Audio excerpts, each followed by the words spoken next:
রচনা বন্দ্যোপাধ্যায় একজন ভারতীয় বাঙালি অভিনেত্রী, যিনি বাংলা ও ওড়িয়া চলচ্চিত্রে অভিনয় করেন। এছাড়াও তিনি দক্ষিণ ভারতের অনেক চলচ্চিত্রে অভিনয় করেছেন। তিনি জি বাংলা অনুষ্ঠানে দিদি নাম্বার ওয়ানের সঞ্চালনা করেন।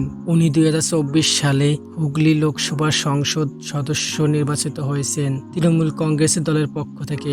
জীবনে অনেক পরিশ্রম করেই আজ এই জায়গায় নিজেকে প্রতিষ্ঠিত করার জন্য কম লড়াই করেননি অভিনেত্রী।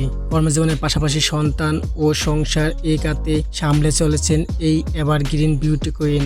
জীবনের সকল ক্ষেত্রে সফল হলেও একজন স্ত্রী হিসেবে সফল হতে পারেননি রচনা। স্বামী প্রবাল বসুর সাথে মনের মিল না থাকলেও একমাত্র ছেলে প্রনিল বসুর কারণে স্বামীকে ডিভোর্স দেননি। এই প্রসঙ্গে এক সাক্ষাৎকারে অভিনেত্রী জানিয়েছেন, আমি বিবাহিত, তবে হ্যাপিলি ম্যারিড বলতে যা বোঝায় আমি সেটা নয়। ডিভোর্স না হলেও একে অপরের সঙ্গে খুব ভালো সম্পর্ক রয়েছে তাদের মধ্যে। স্বামীকে ডিভোর্স না দেওয়ার প্রসঙ্গে তিনি আরো বলেছেন, আমার ছেলে এখন বড় হচ্ছে, কিন্তু আমার স্বামী এবং আমি কখনো চাইনি ওকে শুনতে হোক ওর বাবা মায়ের ডিভোর্স হয়ে গিয়েছে। আমরা দুজন একসঙ্গে না থাকলেও খুব ভালো বন্ধু। ভিডিওটি ভালো লাগলে অবশ্যই লাইক দিয়ে আমাদের সাথে থাকুন। ধন্যবাদ।